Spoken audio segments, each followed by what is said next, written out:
tariff on all imports into the US and higher duties on dozens of other countries, including some of the US's biggest trading partners, deepening a trade war that was rattled global markets and bewildered US allies. We will be bringing you a very special coverage on it, but first, take a look at this report. This is one of the most important days, in my opinion, in American history. It's our declaration of economic independence. U.S. President Donald Trump on Wednesday announced he would impose a 10% baseline tariff on all imports to the United States and higher duties on some of the country's biggest trading partners. In the face of unrelenting economic warfare, the United States can no longer continue with a policy of unilateral economic surrender. We cannot pay the deficits of Canada, Mexico, and so many other countries. We used to do it. We can't do it anymore. The tariffs deepen a trade war he kicked off on his return to the White House and reverses decades of trade liberalization that have shaped the global order. He used a poster to illustrate reciprocal tariffs. They like me, I like them. Including 34% on China and 20% on the European Union. Trading partners are expected to respond with countermeasures of their own that could lead to dramatically higher prices for everything. Effective at midnight, impose a 25% tariff on all foreign-made automobiles. Meanwhile, a separate set of tariffs on auto imports that Trump announced last week will take effect starting on April 3rd. Economists have warned that tariffs could slow the global economy, raise the risk of recession, and increase living costs for the average U.S. family by thousands of dollars. And now being some very special guests, we have Mithali Nikore, founder and chief economist of Nikore Associates. Mithali, very good morning. Thank you so much for being with us. We also have with us Mr. R. Sridharan, editor international of the TV9 network. Shri, thank you so much for taking time out to be with us here this morning. Let me begin with you, Mithali. Your initial thoughts. It's a 10% baseline tariff, something that has found condemnation from across the board. Even close allies like Italy have called these tariffs completely unjustified. Absolutely. I mean, Krishna, I think, all of us remember where we were on 9/11, right? I mean, there are some days in our lives which are etched into our memories. And today, I can say I will remember I was on News9 on Liberation Day. Because honestly, what I am describing this entire action is as a self goal. At the end of the day, these kind of tariffs, not only on countries that are, say, for example, messing with the global order in some way, but literally countries which are friendly nations, countries. I mean, what is the point of putting a 45% tariff on Myanmar?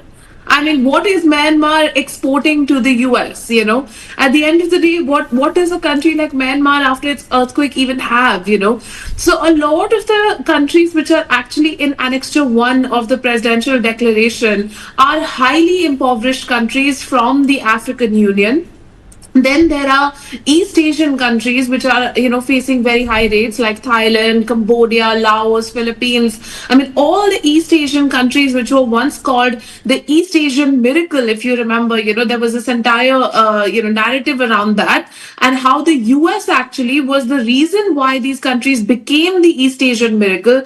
They are facing rates between 35 to 45%.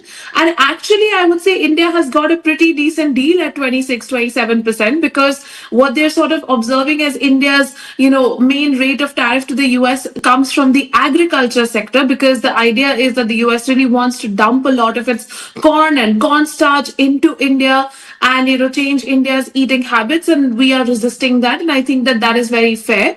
So I would take a 26% tariff for Indian exports any day. But honestly, I mean, what is the point of putting a rate like 10% on Russia? Or 10% on Latin America, and then Canada and Mexico, which right at the beginning of this entire exercise were the biggest offenders, so to speak, are actually excluded from this entire tariff policy, where he's honoring the most favored nation status. Right.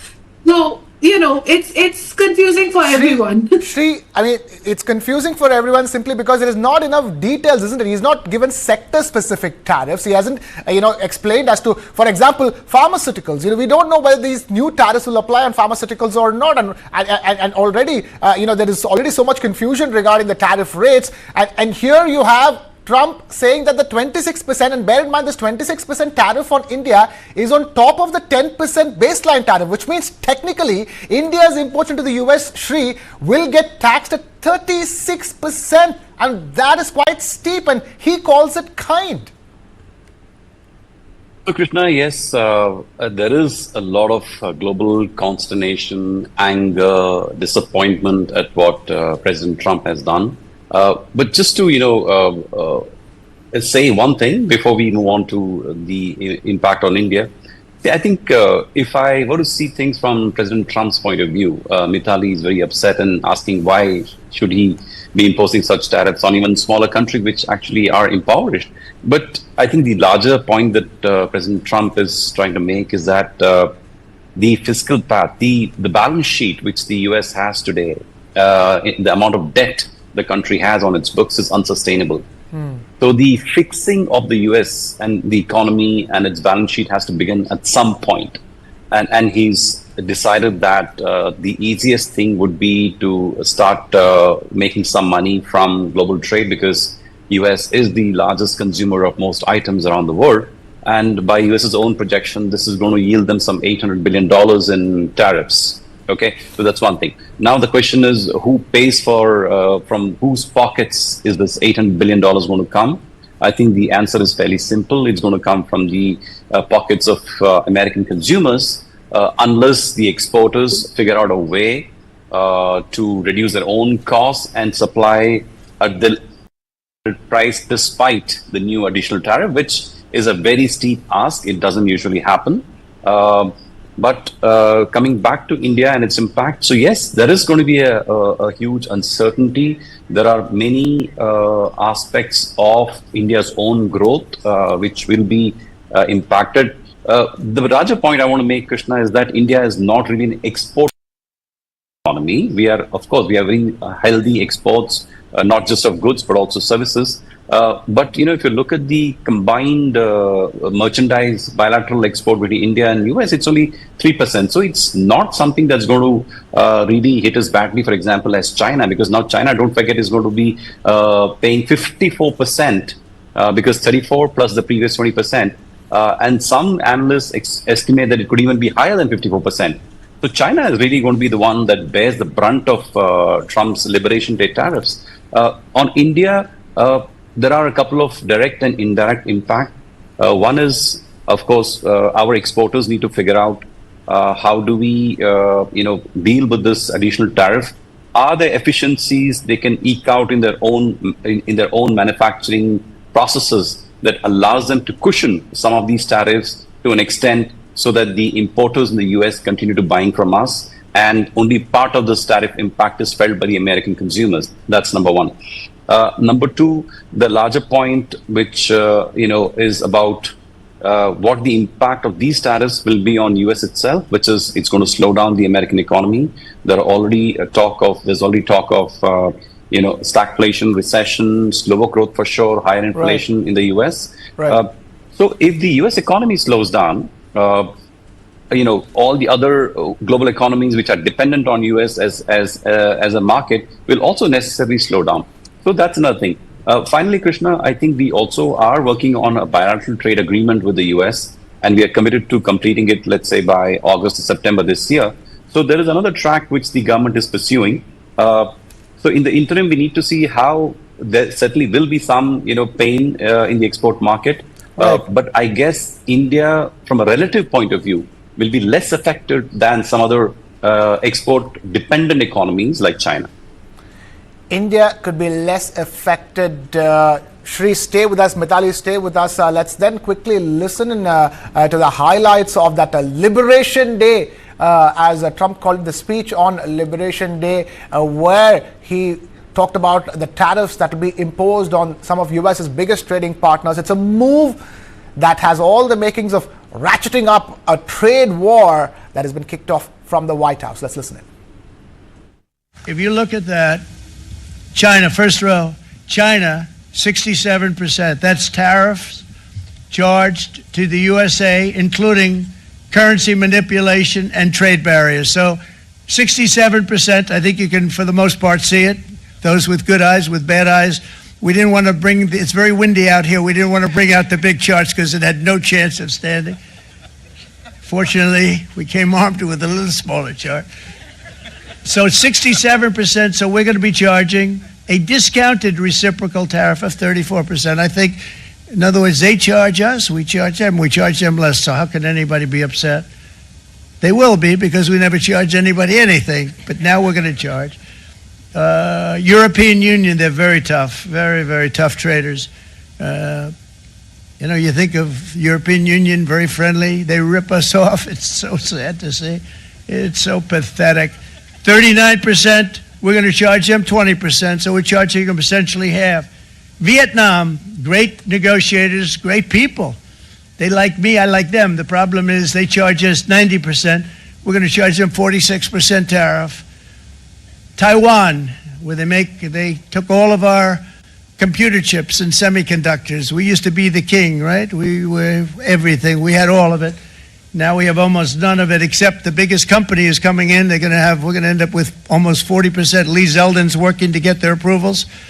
And it's an amazing company. Mr. Wei, of one of the great companies of the world, actually, they're coming in from Taiwan, and they're going to build one of the biggest plants in the world, maybe the biggest for that.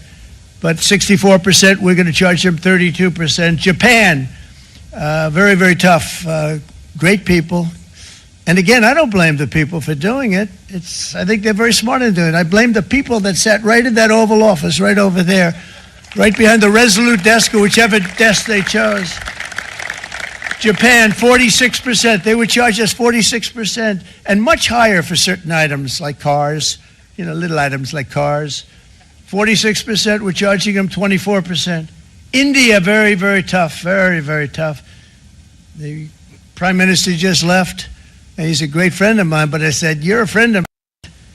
You're not treating us right. They charge us 52%. You have to understand, we charge them almost nothing for years and years and decades, and it was only 7 years ago when I came in, we started with China and charged them. We took in hundreds of billions of dollars from China in tariffs, and they understood, honestly. President Xi understood. And the other countries, and they all understand. We're going to have to go through a little tough love, maybe, but they all understand. They're ripping us off, and they understood it. Prime Minister of Japan, Shinzo Abe. He was a fantastic man. He was unfortunately taken from us, assassination. But I went to him and I said, Shinzo, we have to do something. Trade is not fair. And he said, I know that. And he was a great gentleman. He was a fantastic man, but he understood immediately what I was talking about. I said, Shinzo, we have to do something. He said, I know that. And we worked out a deal, and it would have been a much better deal, but frankly, there were many years left on the deal that was made previous to my getting there, but it was something. If you look at Switzerland, 61% to 31%. Indonesia, Malaysia, Cambodia. Oh, look at Cambodia, 97%. We're going to bring it down to 49. They made a fortune with the United States of America. United Kingdom, 10%, and we'll go 10%. So we'll do the same thing.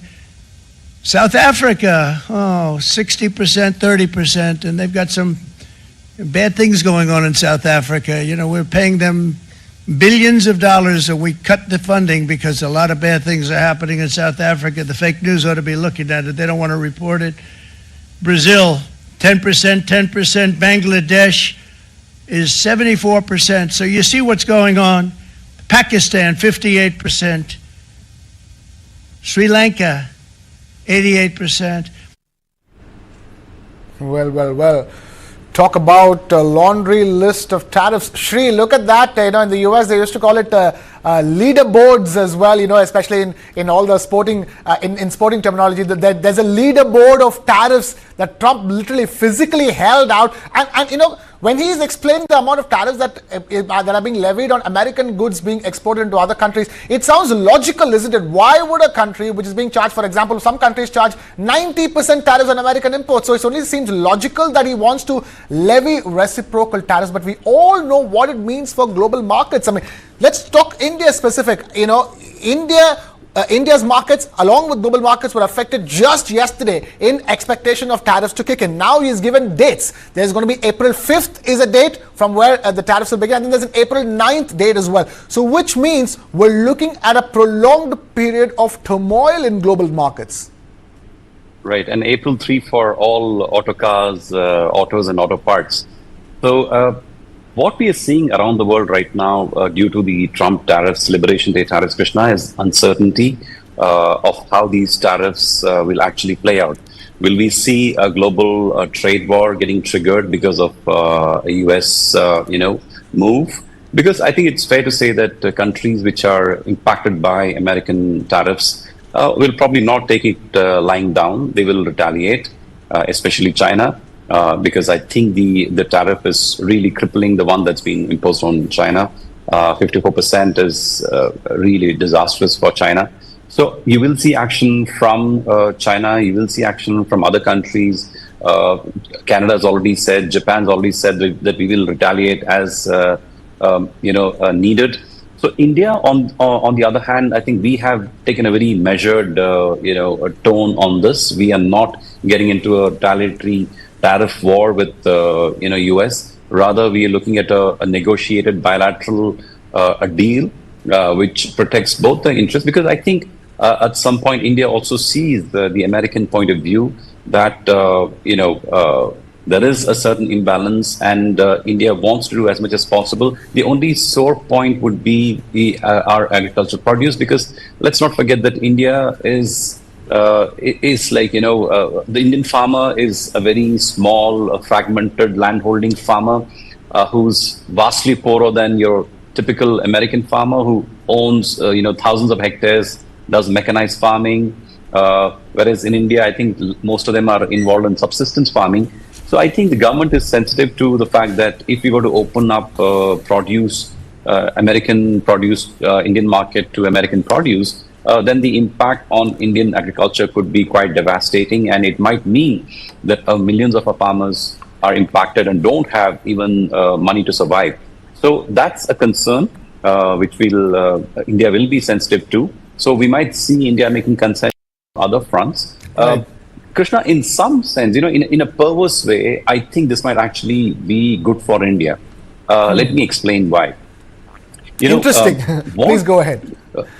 So one of the things high tariffs do, particularly for industry, it's that it makes them lazy. It makes them protected. So the incentive for industry to innovate every year is vastly reduced when they know that they're operating in a protected market.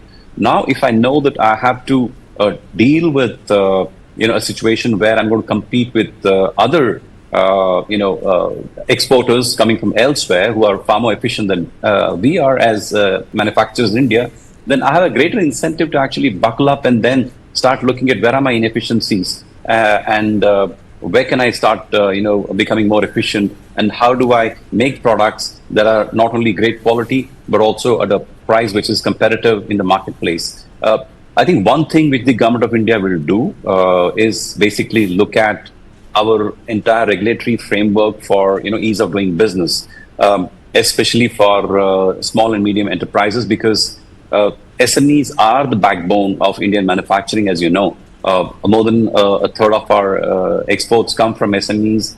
Disproportionate employment happens in SME. I think it's almost 2/3 of employment is in SMEs.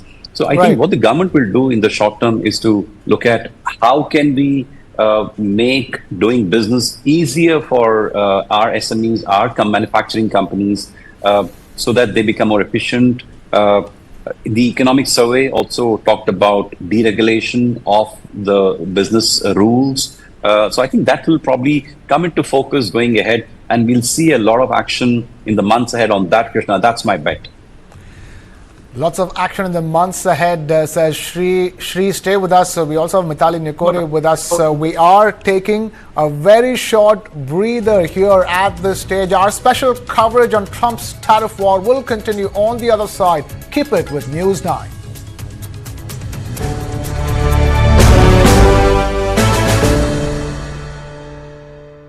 What does it take to be the greatest in the world? There is one thing which truly sets you apart. Your inner strength. Sundiri TNT Reebok, true inner strength.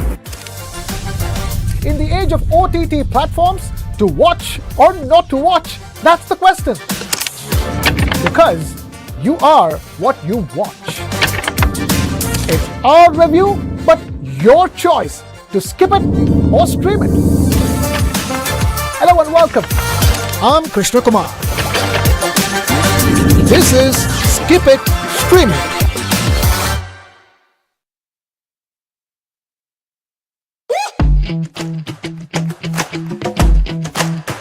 Every brand tells a story. And they are the storytellers, the Sutradhars. They present a brand with band, baja and barat to you. They are the Brandwalas.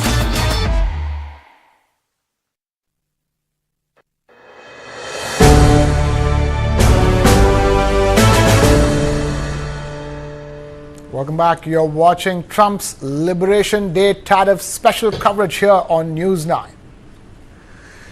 Trump levied new tariffs on all countries trading with the US. A baseline tariff of 10% plus country-specific tariffs have been imposed. They will start kicking in a matter of 48 to 72 hours from now.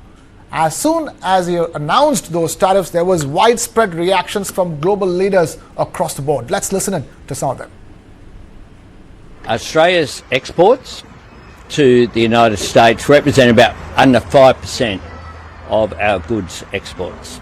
Okay, so let's have some perspective here about standing up for Australia's national interest. On our response, all I can say is that there will be one. It will happen at the appropriate moment after the expected announcement later this evening. Let me be clear with the House. A trade war is in nobody's interest. And the country deserves, and we will take, a calm, pragmatic approach. In reality, we're waiting for the American announcement tonight. Cette nuit, nous savons en revanche qu'il risque d'être assez puissant. People are speaking of tariffs between 20 and 25%. This will obviously lead to major economic disorder on the affected products, not only in Europe, but also in the United States. The U.S. is really a key market for us. It is clear that the introduction of new tariffs would have heavy repercussions for Italian producers. Pesanti per I produttori italiani. Penso personalmente che sarebbe anche un'ingiustizia per molti americani perché I personally think it would also be an injustice for many U.S. citizens because it would limit the possibility of buying and consuming our excellence only to those who can afford. We have editor of International of TV9 Network, Sridharan, and Mitali Nikore with us. Mitali, let me bring this to you. Look at those reactions. They don't know how to react. Most of them are just saying that a right reciprocal tariff will be levied at an appropriate time. This is unjustified. But the fact of the matter is that, you have many of these leaders who are talking about negotiation being the only way forward. Because if Trump wants to, pick a fight, Trump wants to begin a war, there's no point in giving in to that, and then continuing with that war. So you can see, one is expectations of reciprocal tariffs, and two is a lot of negotiations across the world going forward. Yeah.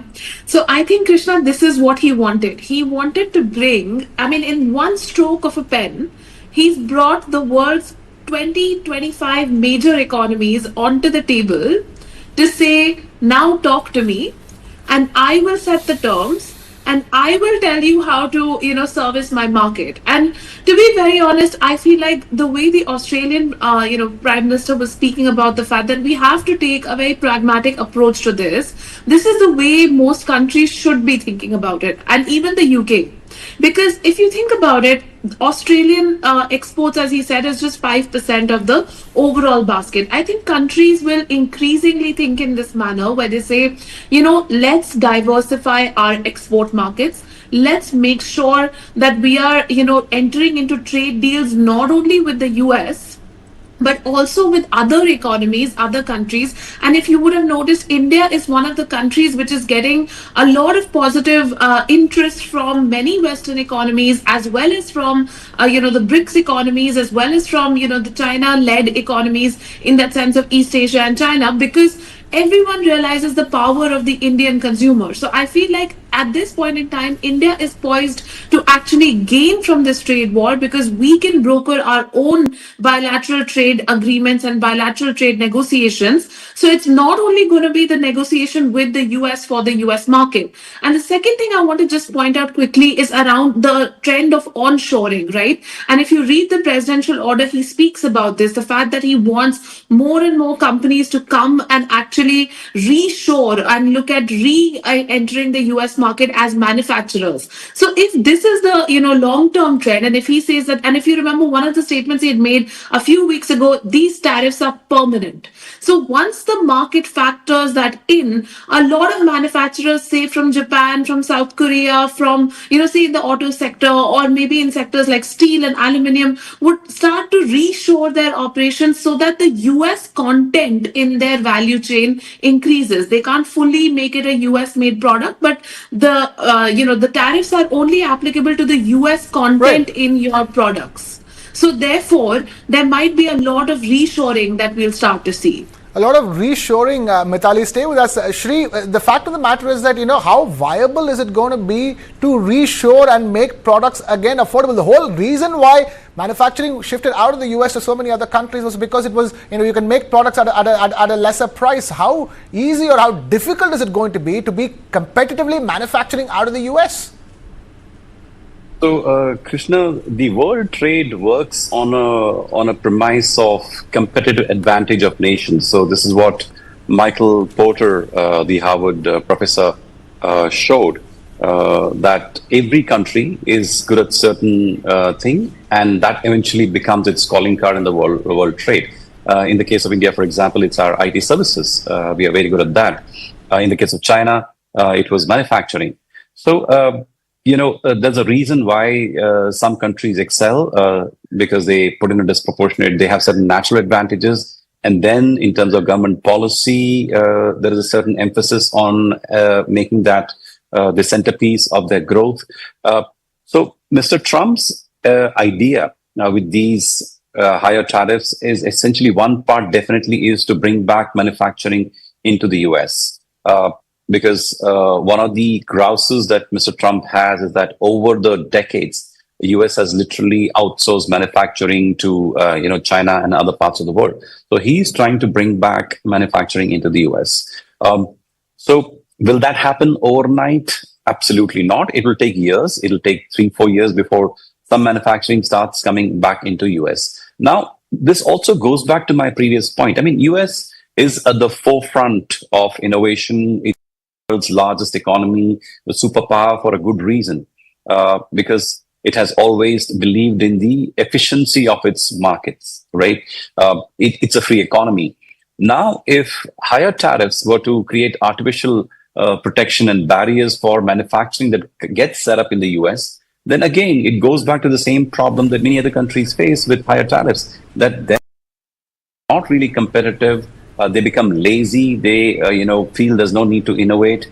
There's no competitive pressure on them to keep on improving. Right. So will that become a norm for US? The other point which I want to make, Krishna, is that while the drama that played out on Rose Garden yesterday is front and square, I think there's a bigger drama that's playing out behind the curtains, which is like how this is going to reset global trade going ahead.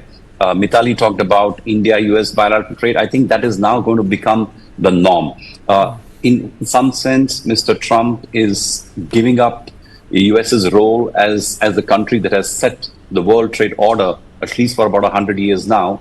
And now what we're going to witness is that each of these large countries and blocs, for example, European Union, China, there will be a reconfiguration of these trade agreements, bilateral trade agreements, and you will see that some of these countries which were probably still looking at US as the anchor person or the anchor country for the trade piece will start looking at other countries, and we will see that US's importance in global trade will start coming down. So that's another risk which US runs with these tariffs. Right.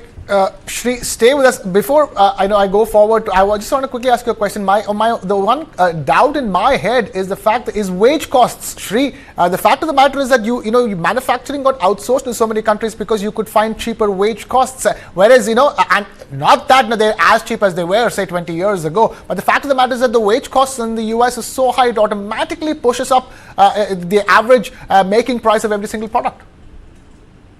So definitely there'll be some high-tech manufacturing that comes back to US first, Krishna. I don't think US wants to start making plastic buckets and shoes and low value-added items. So in high value-added industries, your labor component is relatively small.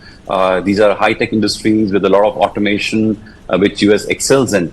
So I think when President Trump is talking about manufacturing, he's talking about high-tech car manufacturing, semiconductor manufacturing, a lot of the newer, biomedical and biomaterial manufacturing to come back to the US. But yes, your point is right, especially with the focus on pushing out illegal immigrants. If you push out illegal immigrants who are working in the US labor market right now, if their number drops and then you also then bring in newer companies that want to hire laborers, obviously that's going to jack up wages in the US economy, and that's also going to push up consumer prices in the market, because once people have more money, they're going to be spending more, and that's going to cause inflation once again. Right. We're talking about the consumers in the US, Shri. That's where we're going to be focusing on at this moment. Some Americans expressed concerns after US President Trump announced reciprocal tariffs to match the duties imposed on US goods by other countries. Let's listen to some of the reactions coming in from America. Yeah, I mean, every day you go to the store, things are more expensive, and not just food, but things when you look across the board, childcare, summer camps, it's just one thing after another where the prices are constantly going up. And what makes it most interesting to me, I didn't vote for him, but he ran on the platform of lowering prices, and I feel like we, as people who weren't in favor of his platform and what they were running for, watched other people get duped, and now we're all paying the price for it. And it's like, are we going to have 4 years of just prices continuing to go up? Yeah, I'm really concerned. Money doesn't go as far as it used to, and it's hard to buy things for a family of 5, and we're trying to buy new appliances, and got to buy a car for my daughter, not another car for the family. And so, yeah, I'm very concerned about even 10%. Could be a lot of money for a $1,000 item. So, yeah, we're very worried. It'll be affected big. You see it in the market. You see the groceries are going up. The farmers are catching it. He come and flip the whole system around. It's not the America that I grew up under. You go out there, you work hard. You come home, you take care of your family. Basically, a lot of people just try and take care of their family. And that's my opinion. Whatever he's doing, I guess he know what he's doing, but I guess he don't know what he's doing, but we'll find out.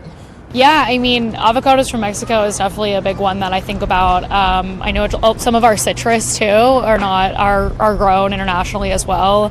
Those are two of the I can think of off the top of my head, but still know that that's gonna have an impact on grocery budgets.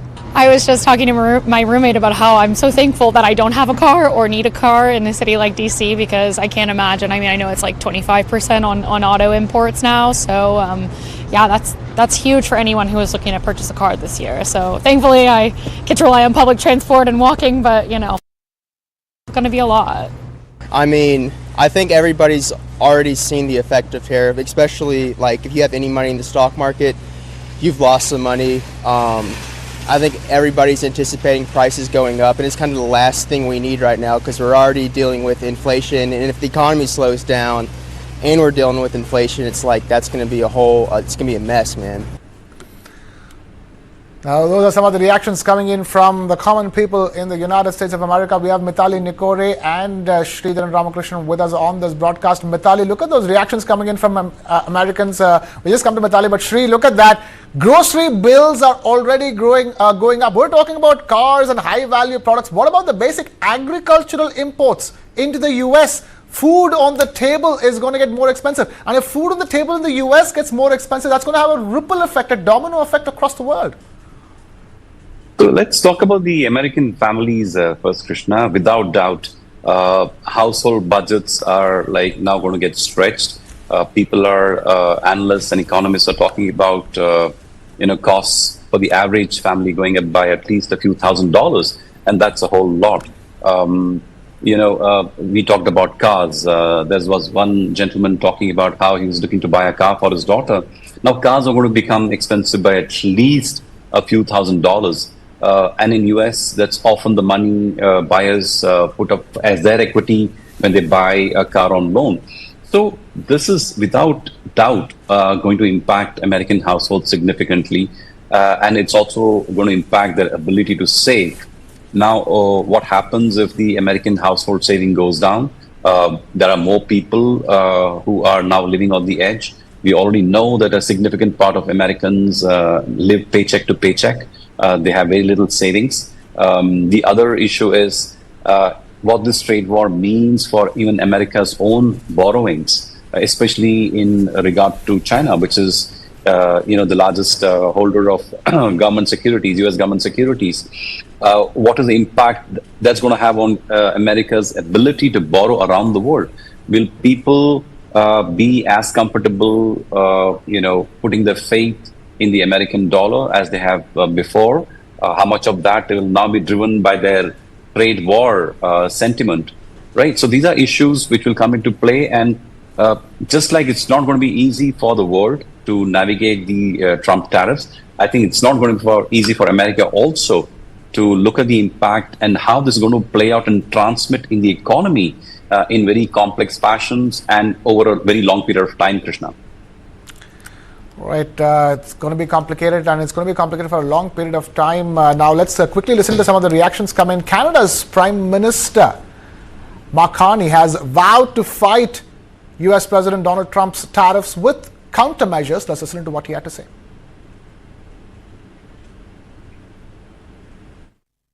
Last week will take effect. We're in a situation where there is going to be an impact on the U.S. economy, which will build with time. In our judgment, it will be negative on the U.S. economy. That will have an impact on us.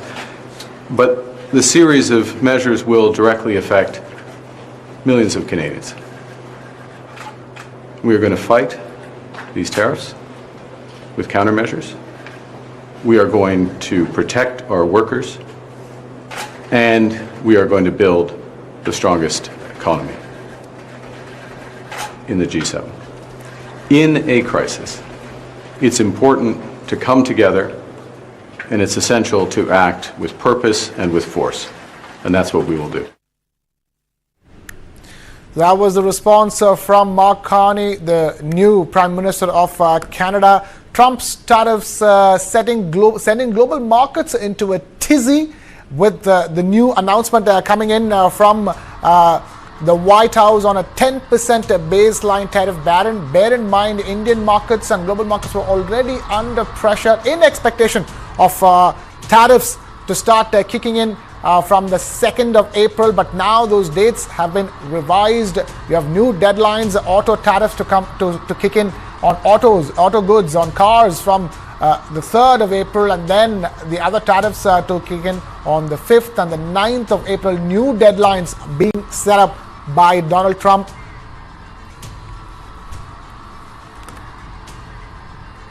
We have Sridharan Ramakrishnan with us. Shri, just about little over an hour away from markets opening in India. We're having this discussion simply because everybody watching us, people who are invested directly in stocks, people who are invested in mutual funds, all they want to know is that how red is the red going to be on Dalal Street when the markets open for trade? So I was looking at the Asian futures this morning, Krishna. They were all down significantly. It was US futures were down 3%. So I think it's safe to say that markets are not going to like what's happened at the Rose Garden last evening. It's not just a question of the tariffs and the impact on exports. I think the larger worry that the market has is in terms of the global uncertainty that this unleashes. What happens to global growth? How will the realignment of geopolitical forces happen? What kind of newer trade equations will emerge? There is a lot of uncertainty which now comes into the equation, Krishna, and we can see that reflected in a lot of your indicators, whether it's the volatility index or the way gold prices are going up. It's again gone up, this morning. So there is a lot of uncertainty that investors and businesses are bracing for, and that's going to get reflected in your stock prices. Because till you have clarity on which way this is going to settle, I don't think people will feel comfortable taking position on markets and feeling that this is something which is going to lead to global growth. We are in fact looking at a scenario where global growth is going to be off. It's going to be down. US is going to be off as well. An elevated inflation environment around the world. So these are things which businesses don't like, investors don't like. It hits earnings of companies. So I think markets will react badly today when they open.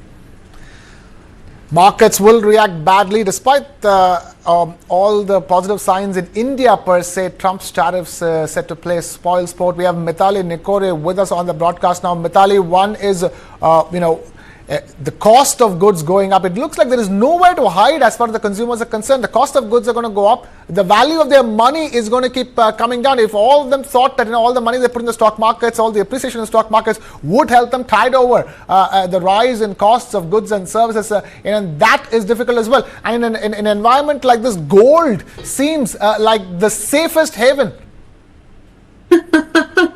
Krishna, I think every time we face this kind of uncertainty, we come back to gold being the safest haven. But, honestly, this entire situation is fully and artificially created. Today the US is staring at a situation of generalized inflation.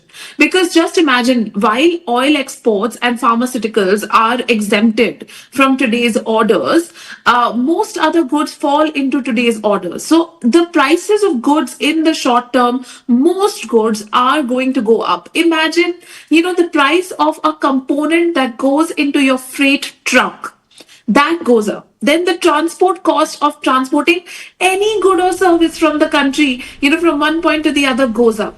Then, that is passed on to the consumer as well.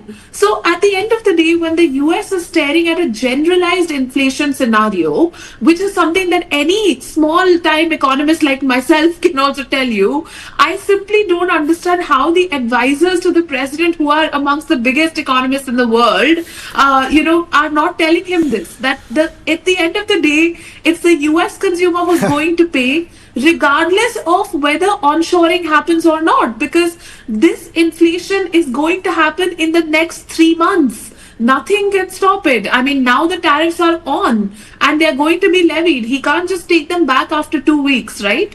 Maybe he can actually. Well. But honestly, at this point in time, the amount of uncertainty and the amount of fears of inflation, and now we'll have to sort of see how the banks and the monetary policies actually change to manage this inflation scenario. Right. Let's now listen into. Right, Sri, go ahead. Please go ahead. Yeah. So I think the Fed has already spoken. A lot of hope was on, a rate cut, but I don't think that's going to come at all.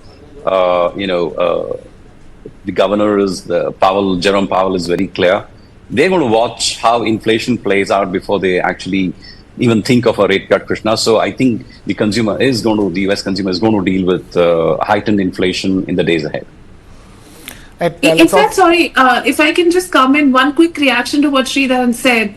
I'm not even thinking about rate cuts, because they went and made 2 rate cuts last year, which we covered right here on the show. But actually, I think the situation is now where they might have to do a rate increase. I mean, and do you realize how it will impact the US consumer? See, if the inflation spirals out of control, the only tool the monetary, authority has is to increase interest rates, because that's the only way they can control inflation. And when they increase interest rates, the rates of mortgage payments increase, the rates of, rents increase, the rates of borrowing increase. Now, this places further pressure on a pressured US consumer. So what you're actually risking here is not only spiraling inflation, but stagflation, where your economy stagnates, but inflation doesn't come under control.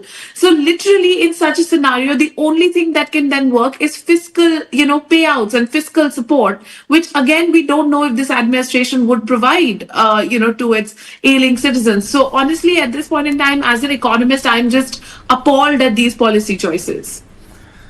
Well, now Trump has said that tariffs would return strategically vital manufacturing capabilities to the US. The latest round of tariffs, however, will sap more vigor from a world economy that's barely recovered from the post-pandemic inflation surge. There you go on your screens are the charts that Trump held up while making the announcement at the White House Rose Garden, where he said that he would impose a 10% baseline tariff on all imports from all countries. He held up these charts and announced that China will face an additional 34% tariff and European Union will face another 20%, a 25% tariff on auto parts being imported into the US from any country has also been confirmed earlier.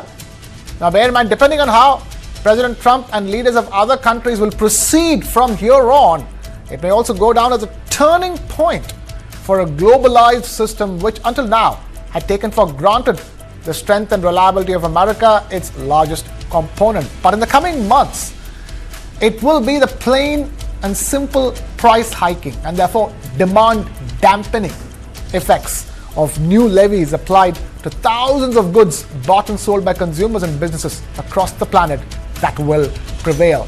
Now, Assistant Professor of Economics at the University of Delaware's Lerner College of Business and Economics, Thomas Bridges, said that the tariffs could have a significant impact on the foundations of global economies.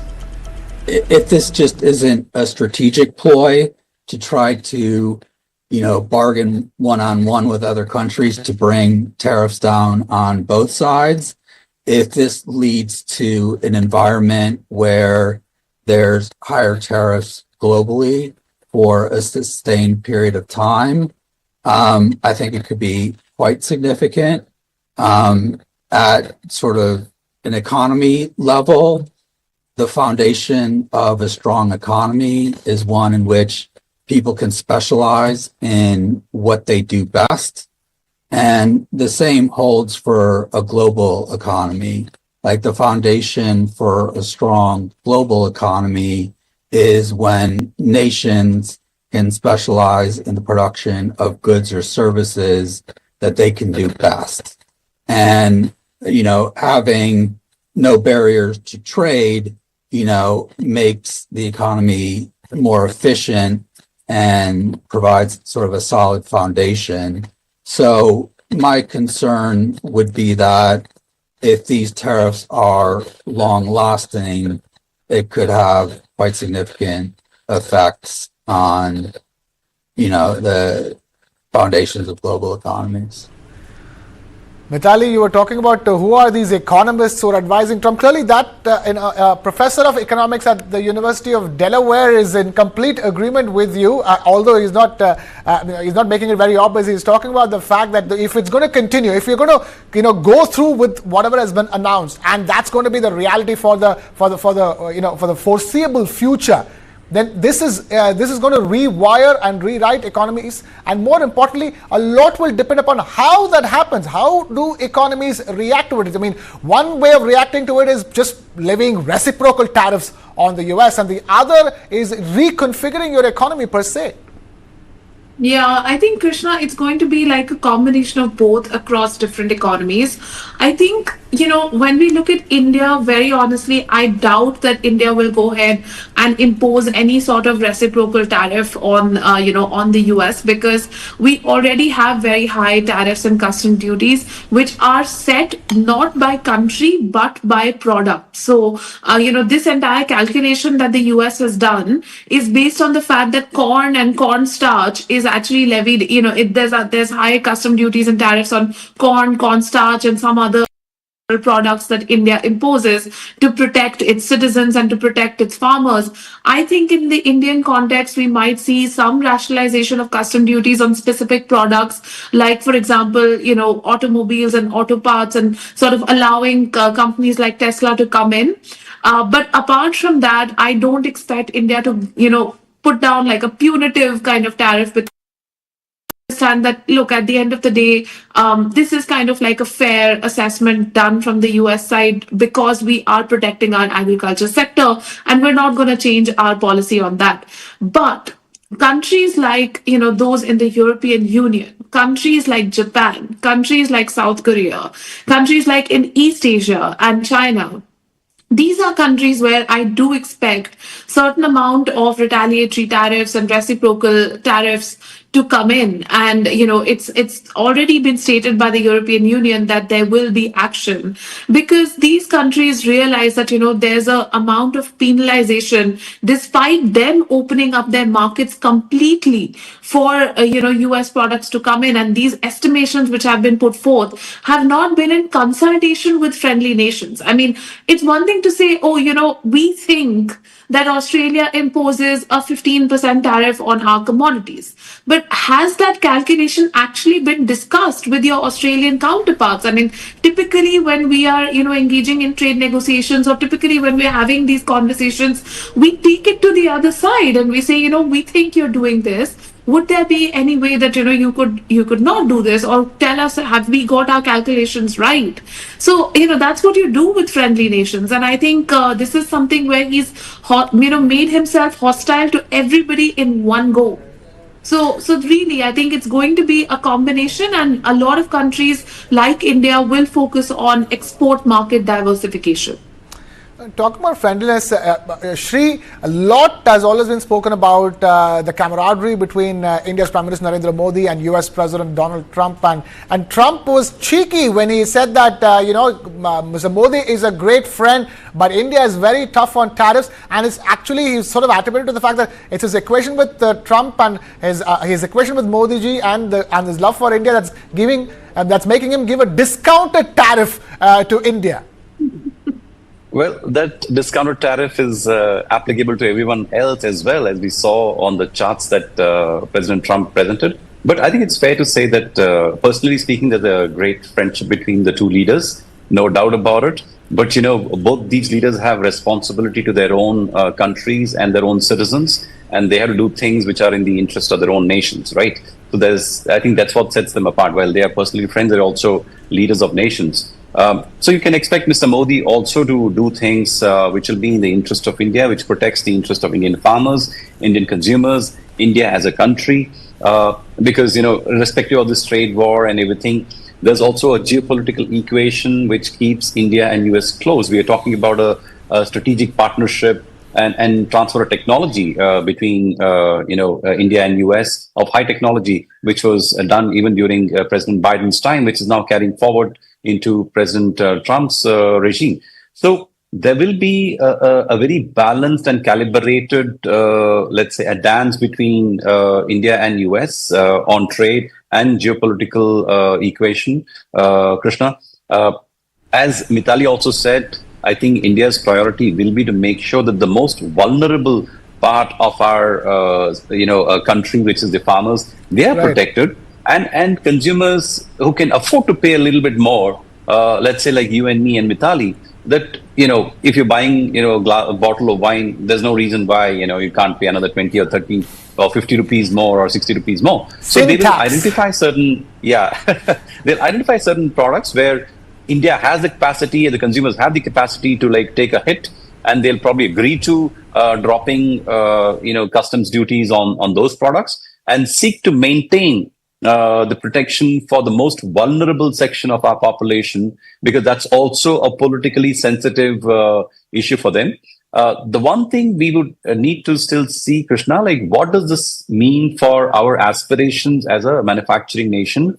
What does this mean for PLI, which has been a big success story, especially if you look at the export of handsets, Apple handsets from India to US. I mean, Apple exported more than $12.8 billion worth of phones from India to the world, and almost half of it went to the US. Now, how does that get impacted is something we need to wait and watch. Is there something the government can do to keep the manufacturers still interested? Can it tweak the PLI? Will it abandon the PLI scheme, come up with something else? So these are issues, and the overall growth. So these are some concerns. But I guess if there's a team which can deliver on all these difficult challenges, I think it's Team Modi. There's no doubt about it. They've proved it time and again. So I think India will take a very mature and measured approach to the tariff wars. As Mitali also said, I don't think we want to get into a trade war with US as such, because it doesn't help anyone. It certainly doesn't help India in any case. Right. So it will be a very mature approach from the government, very calibrated approach. So let's see how that plays out in the days ahead. I think all of us are going to watch and discuss it on your show. Wait and watch is the word coming in from Sri Sridharan Ramakrishnan, editor, International of TV9 Network. Thank you so much for being with us this morning. And Mitali Nikore, thank you so much for taking time out to be with us here on News9. And with that, we are taking a very short breather. Our special coverage on Trump's Liberation Day tariffs will continue on the other side. Keep it with News9.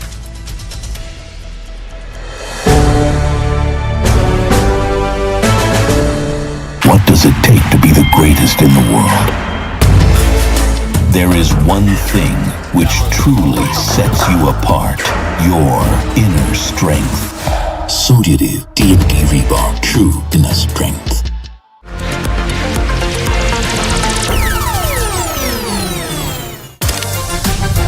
In the age of OTT platforms, to watch or not to watch? That's the question.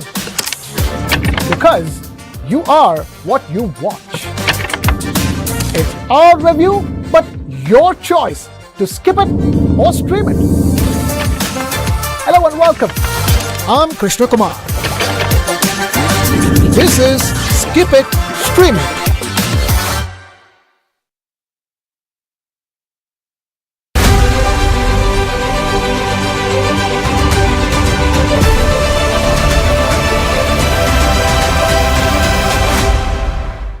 It's not the fiefdom of politicians. They owe it to the people.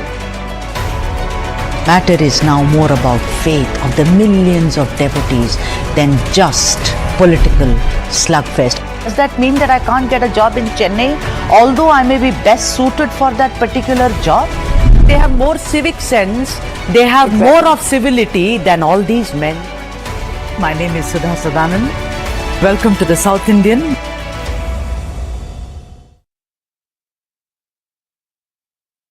Light, camera, and action.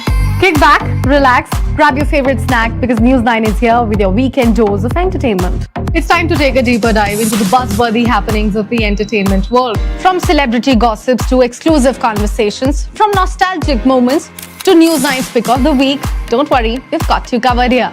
And I hope you've grabbed your popcorn by now because News9's page 3 is here to serve you everything that we call entertainment. So do stay tuned every Saturday and Sunday, 2:30 p.m.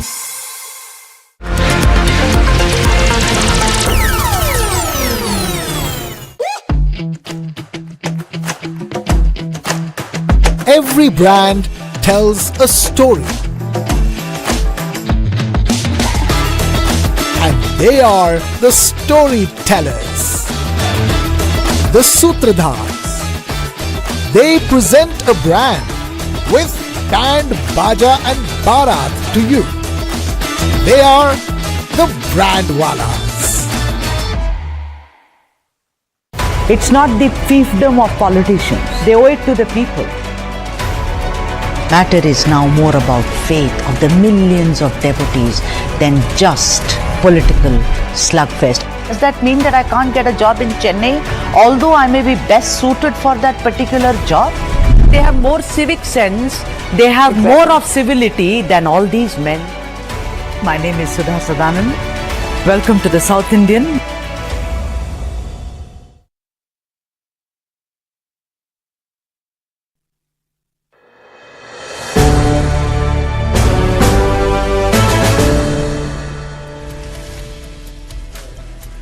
You are watching the special coverage on Trump's Liberation Day tariffs here on News9. I'm Krishna Kumar, and joining me in the studio is my friend and colleague Karthik Malhotra, and we'll be breaking down that big announcement made by Donald Trump last night in the US, early morning this time in India. Karthik, all eyes right now. We're counting down to the opening of Indian markets. All those watching us, invested in stocks, invested in mutual funds, all they want to know is how much are Indian markets going to tank from here on. Strangely, the US markets, after the announcement of tariffs by Trump, they tanked first, but then they eventually recovered to close flat.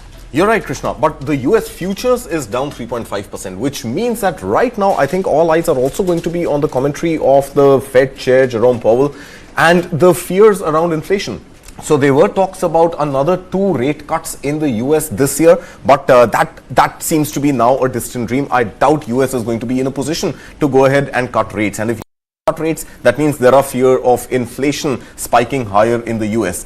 And if inflation is high, obviously leave alone the fact that rate cuts will not happen, the general lives of US consumers buying those goods and products and services and manufactured goods, whether made in US or made anywhere else in the world, are going to become more expensive. Now that is going to obviously have a knock-on effect on every other market. To have an impact on China, it's going to have an impact on Japan, it's going to have an impact on Mexico, it's going to have an impact on the European Union. So I think Donald Trump has pretty much started what we are on News9 at least calling a global tariff war. This is Trump's tariff war.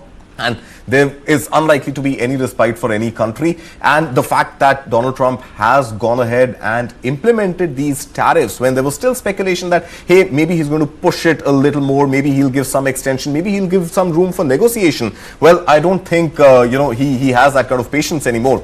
And he has gone ahead and imposed those tariffs. So now, with this one set of tariffs, which is a flat rate for every country, a specific flat rate for every country imposed, and in addition to that, the automobile specific tariffs, which are now implemented, one set of auto tariffs, which is on imported cars, which is going to kick in from April 5th.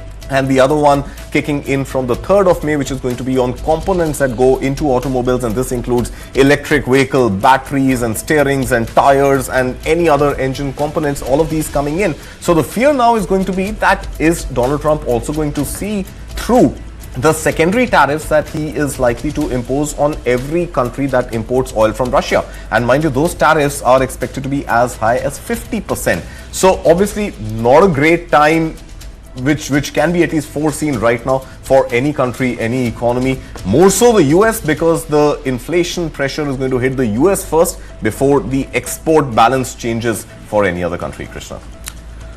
Right. We have some guests joining us, Karthik, on this podcast. We have Shubhamay Bhattacharjee, author and consulting editor contributing editor at the Business Standard, joining us. Shubhamay, thank you so much for taking time out to be with us this morning. Thank you for being with us on News9. We have Dilip Chinoy, chairman of the India Battery Swapping Association, also with us. Dilip, very good morning. Thank you so much for taking time out to be with us. Let me quickly begin with you, Shubhamay. Your initial thoughts on what's going on. US markets not taking as bad a hit as one would have expected. But then the fact of the matter is that the fears are surrounding markets across the world, especially India, which is going to open less than an hour from now.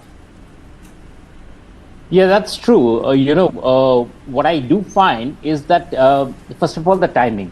Trump's announcement came almost pretty much towards the end of the market timing.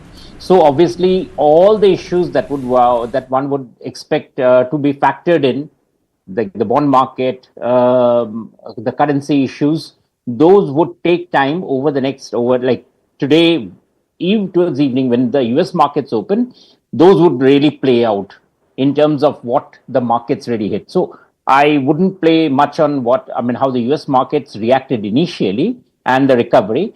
If you look at what's happening in the Asian markets, the Chinese market is down as expected. In fact, all the Asian markets are down. So there's no reason why the Indian markets will not down. But my major point is that this is a situation which actually is not country specific. So across the world, all the countries dealing with USA have been given a tough hand, which means that intersay between countries, like for instance, when we are looking at India, there's no reason to expect that this is an India-centric problem. This is a problem across, especially Asia, which has been hit the hardest. So therefore, for India, it is not that India is getting worse off compared to China or is doing worse off compared to other trade neighbors. But that is a very important point. So when markets try to correct, they don't have that the position to be able to shift to other markets. There aren't too many other markets in the world right now which does trade, which are significant economies. I was just looking at what is happening in the G20, for instance. So if you look at the G20 matrix, there aren't other countries which can say where money can shift out of India to say that, these have become safe havens, other than the usual gold or other safe haven currencies as such. There aren't too many things to pull out of India from. So that will obviously be something after the initial profit and loss square off in markets. And that's first thing that will happen in the markets. After that, market participants will realize that there isn't a place to hide in this global war to say, well, India is doing badly, so let's go on to other countries. So that's my first point. Yeah. Okay. No place to hide. Dilip Chenoy is also with us. Dilip, talk to us now. The first of the tariffs that will kick in will be for the auto sector, will be for auto and parts and cars as well. If cars become more expensive in the US with these tariffs, how do you think it will play out in markets across the world, especially India? Look, Karthik, I think if you look at the whole thing as Subhamoy explained, unlike the 2018-19 tariff specific imposed on, let's say, steel or aluminium 25 and 10%, etc., and India retaliated by increasing tariffs at that point of time. This time it's a bit different. There's this base tariff of 10%, and then there is a differential tariff on different countries. And very interestingly, if you look at our competing countries, the delta in the change in the tariff into the US is very, very small and insignificant in many cases. In some cases, the other countries have a higher tariff, including if you add the base tariff, than India. So I think what's going to happen, and you specifically talked about the auto and the auto component sector. In the auto sector, India does not export any significant amount of autos to the US. Other countries do. So it may actually look like a kind of a protectionist measure for the US auto companies. But, you mentioned about the May, tranche of this liberalization day or the tariffs that are coming, where it looks at the component sector. And that's going to be a challenge for not only the exporters, but also for the US automakers. Because a lot of them are dependent globally for their components and others, and they don't have the capability and the capacity to actually manufacture these in the US, and it's going to take them some time. So the immediate impact is going to be that you're going to see some cost escalation, and therefore what people are talking about, that these tariffs would be inflationary for the US economy, and they may not actually result in short-term gains for the US economy in terms of their ability to manufacture products and substitute them for the imports. So that's what you're going to see in the short term.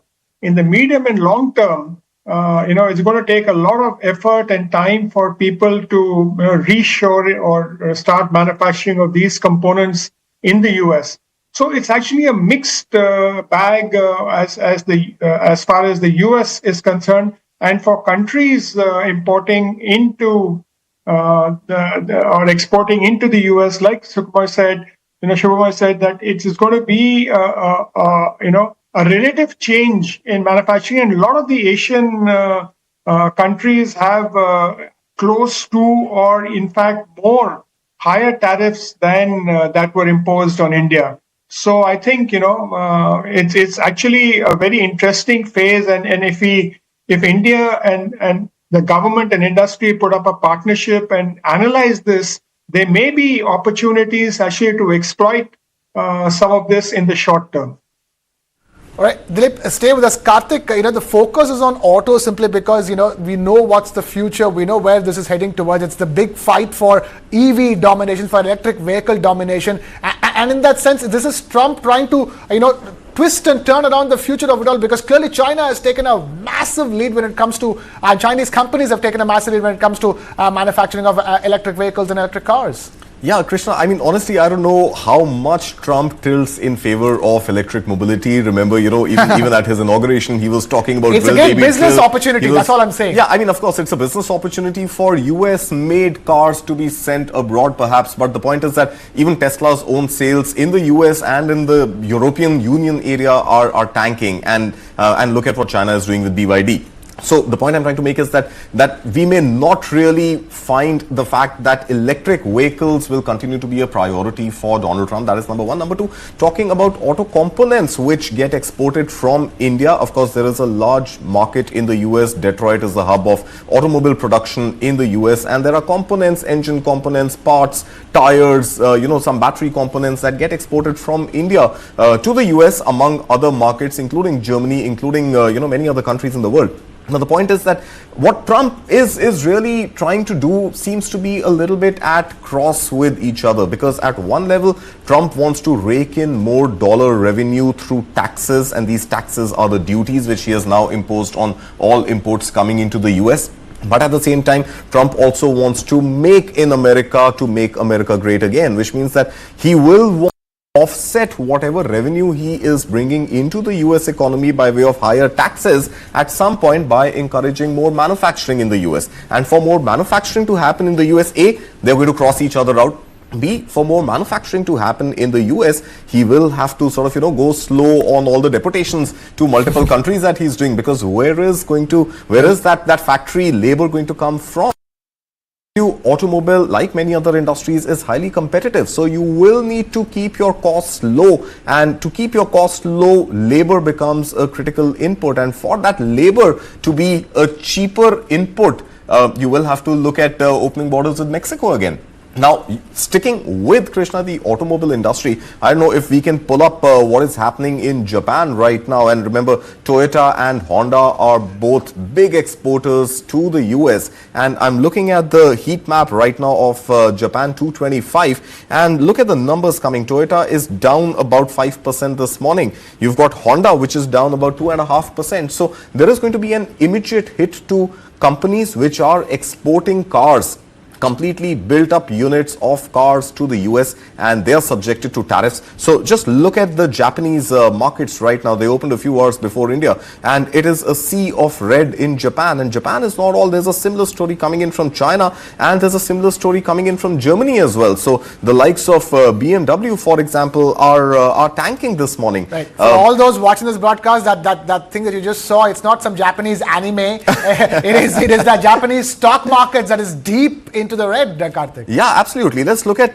Germany now. I'm looking at Germany right now, and the DAX index is also pretty much a sea of red. Not as bad as, it's not as densely packed, because we were looking at 225 stocks in Japan. We are looking at just about 30 stocks on the German DAX. But, look at the story coming in from, let's say, a company like Adidas. So Adidas is down about 1%, and I was reading yesterday in the Wall Street Journal that one country which is going to actually have a competitive advantage is actually going to be Brazil, because Brazil, unlike the most other countries in the world, does not enjoy a trade surplus with the US. In fact, it runs a deficit, a small deficit, but a deficit nonetheless. And cheap shoes, for example, which go into the US, will perhaps not go from China, will not go from Germany, and we are looking at Adidas right now down about 1%, but will end up getting manufactured in Brazil and be exported to the US. Coming back to the auto sector, well, look at BMW. BMW is down about 0.5% this morning. Volkswagen, another big player in the US market, is down about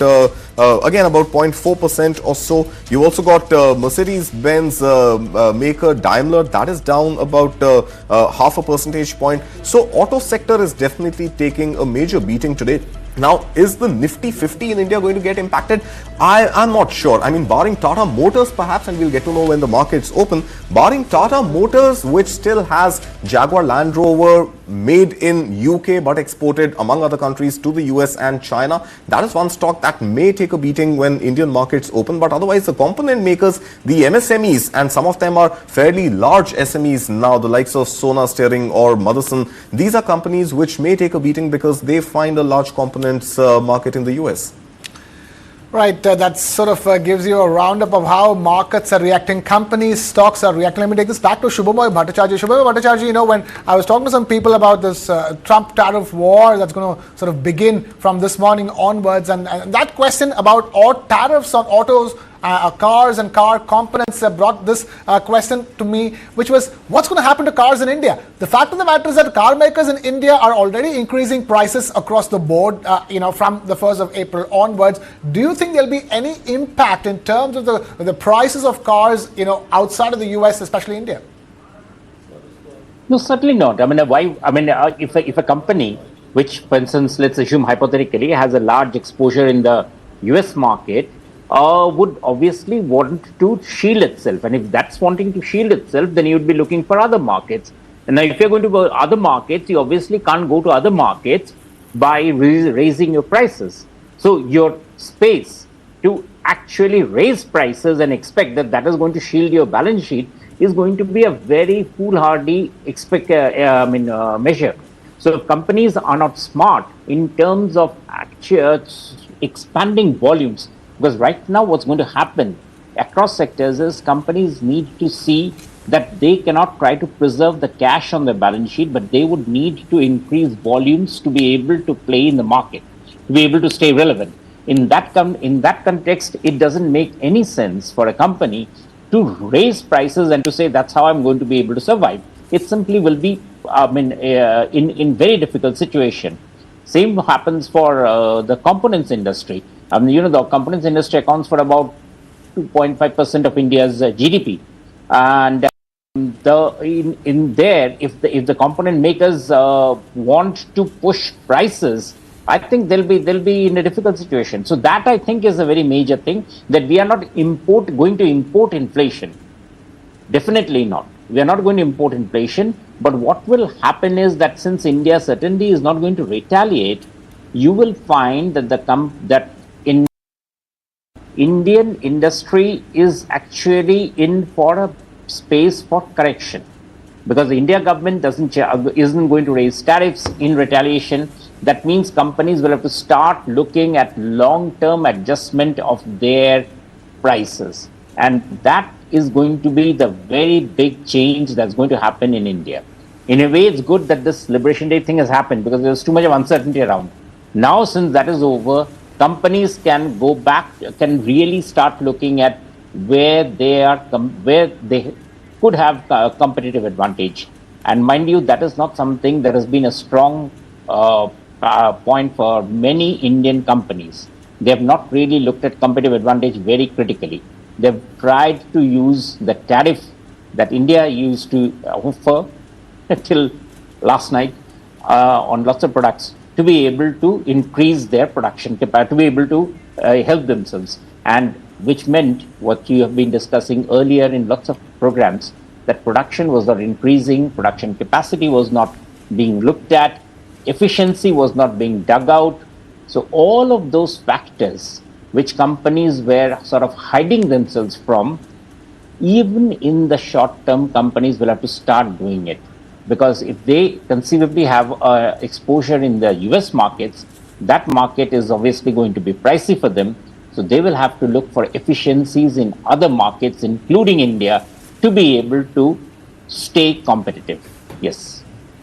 Right. So global car makers will look at India to stay competitive. Dilip, talk to us. What that means that more supply, more competition.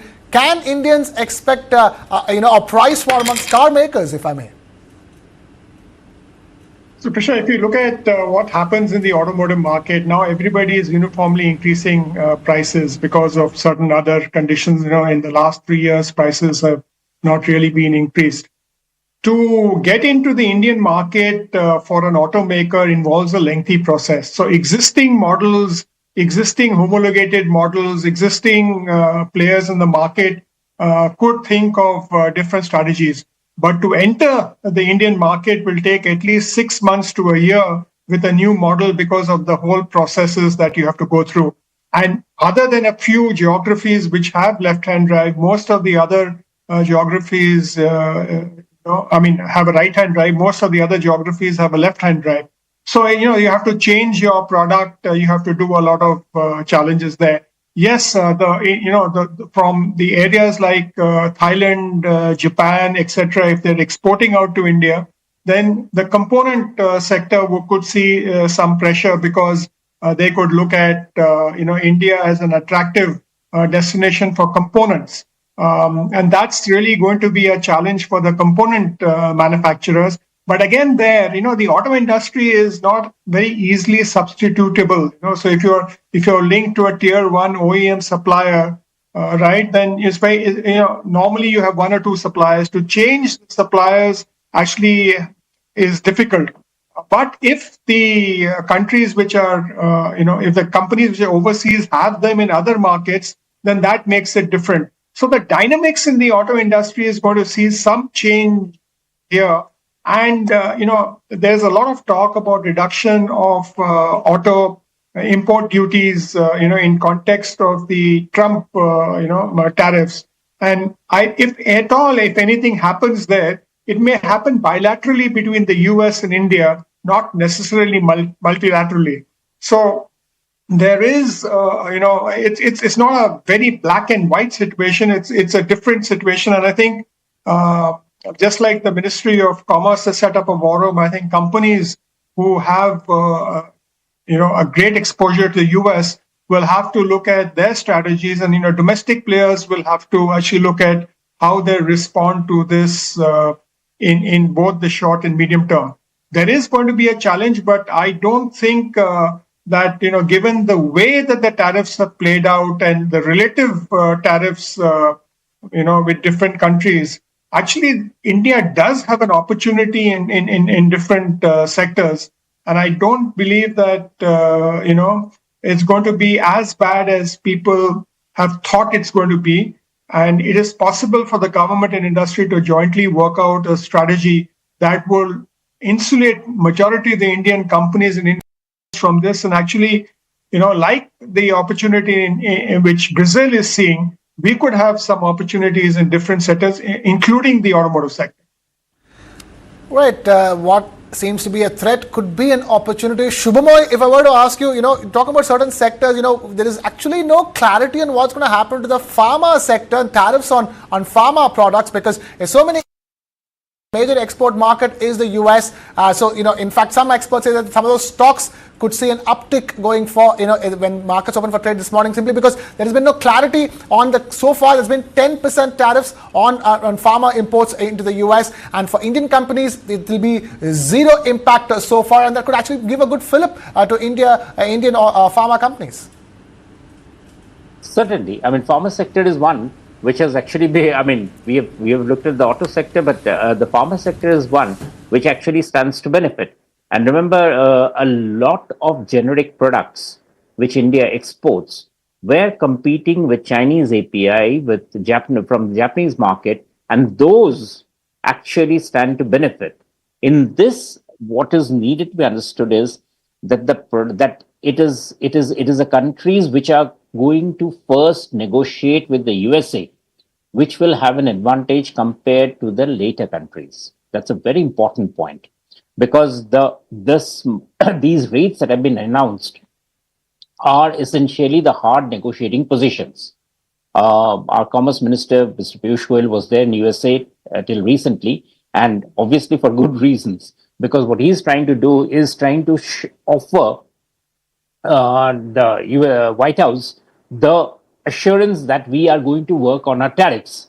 Now, that I think is a smart position, because what it does is that it allows sectors like pharma to retain their position vis-a-vis the US. So if the Indian government actually, I mean, if you look at all the range of tariffs that have come, the 26% is the top level is the top level thing, but it isn't for 26% for everybody, as you pointed out.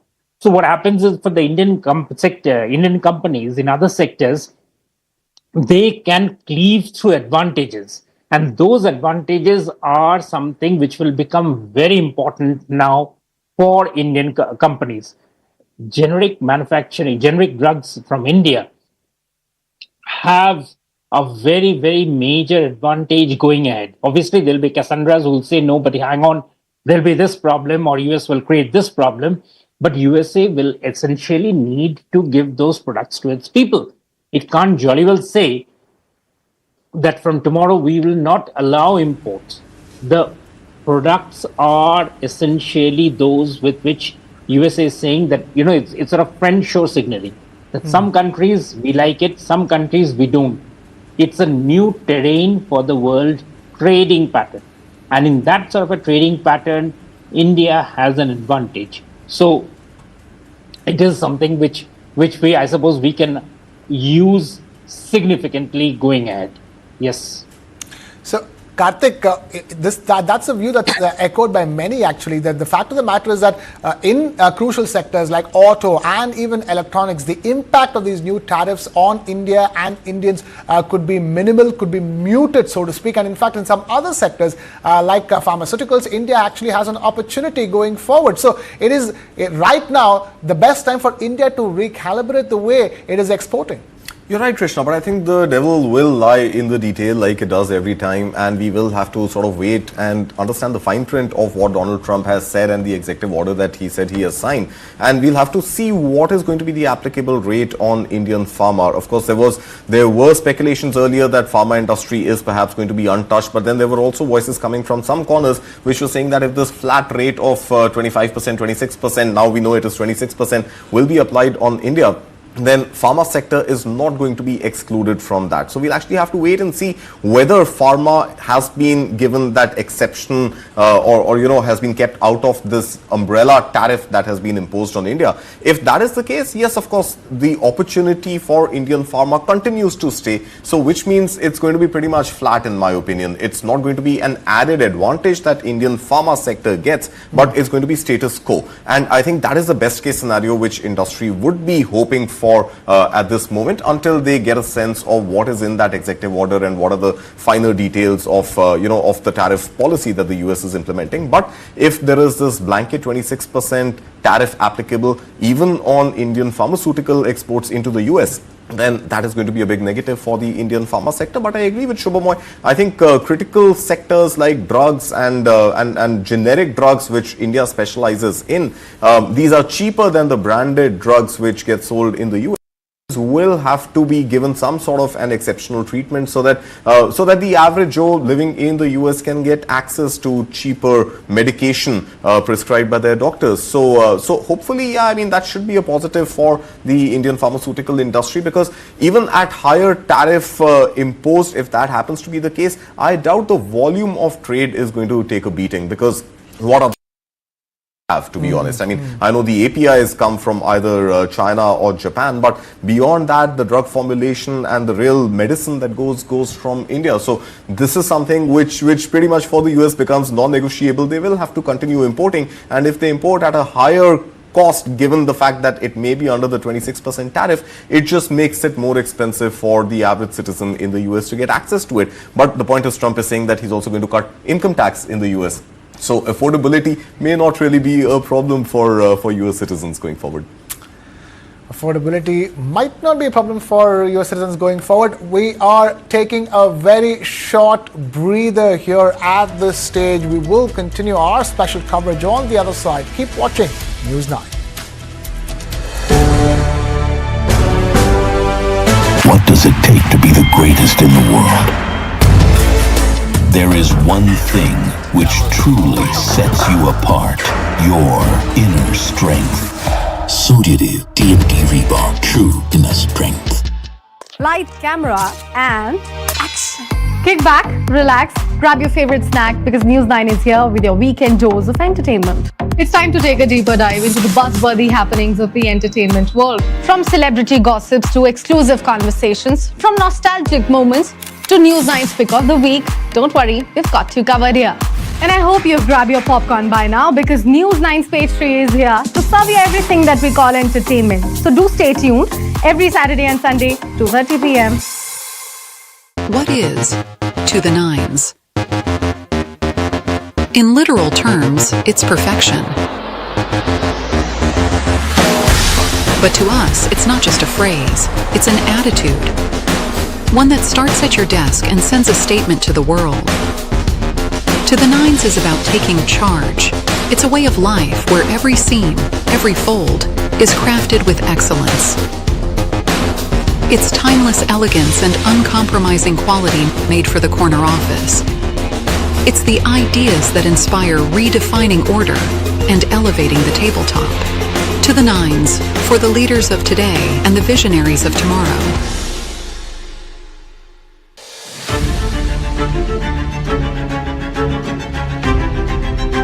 We made history for a reason tonight. Will it change the shape of American foreign policy?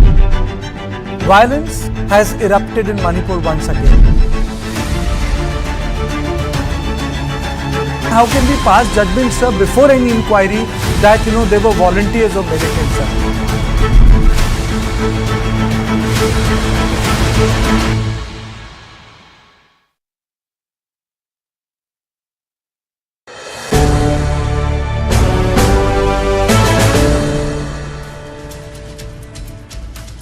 You're watching a special coverage on Trump's Liberation Day tariffs. We have with us Shubhamoy Bhattacharjee, author and contributing editor at the Business Standard. We also have Dilip Chenoy, chairman of the India Battery Swapping Association.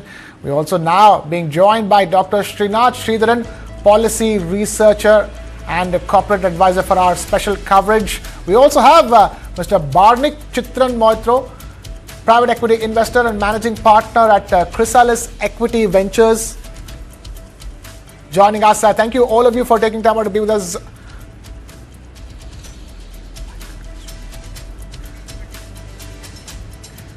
Let me begin with you, Barnik. Barnik, first of all, thank you so much for taking time out to join us all the way from Europe. I know it's very, very early over there.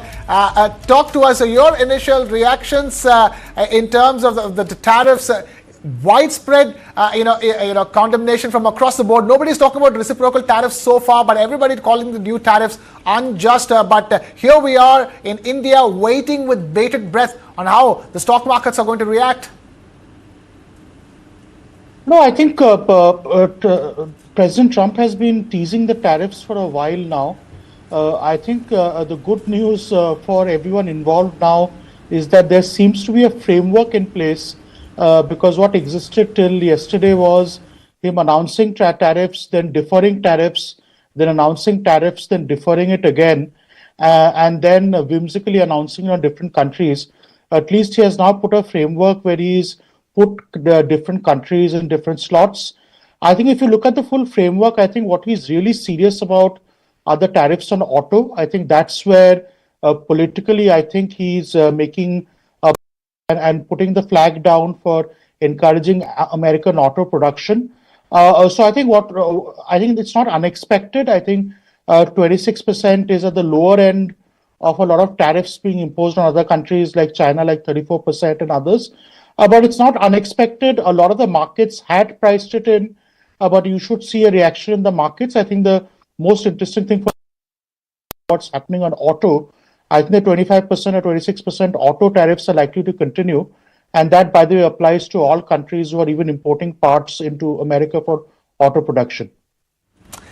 Manik, stay with us. Let me quickly take this across Dr. Srinath Sridharan, who is with us. Srinath, I mean, yes, it's not unexpected. Everybody was, this is not like it came out of nowhere. But the fact of the matter is that, this latest announcement of tariffs looks like a turning point, not just for the US economy, but for the world economy. And more importantly, all of this could mean lesser impact on an economy like India. So, Krishna, I mean, I'm looking at it as a wish list. We are hoping in hell that the Indian economy doesn't tank further. So let's keep that aside for a moment. And I think what surprises me is this. Just about a week ago, the US Trade Representative and the Indian Commerce Ministry were having a conversation, and they put a timeline of fall 2025 to agree on the tariffs. And when this happened, so this definitely, to me, is what I would call almost similar to taper tantrum. This is a Trump trade tantrum. This is this way, my way or highway kind of negotiation, hard negotiation. And I think we're also kind of going to be stuck. The reality is we'll have to balance short term, what do we give in? And in the long term, what do we build as a resilient mode? The reality is US also needs a large consumption market like India. And India also needs a high value market like the US. And so it's going to be an uneasy negotiation in the months ahead. So I don't see it as an easy one for India at this point in time. All right, you don't see it as an easy one for India. Barnik, how much of a concern is it going to be for India going forward? We don't have clarity. If there's anything that happened overnight, it was an announcement of flat tariff rates and when they will start kicking in. There is still no clarity on what's going to happen to, say, pharmaceutical imports into the US from India. We still don't know specifics on specific sectors. But the fact of the matter is that India as an economy which is not export dependent, the general consensus seems to be that the impact on India, especially in crucial sectors like, say, auto or electronics, could be muted.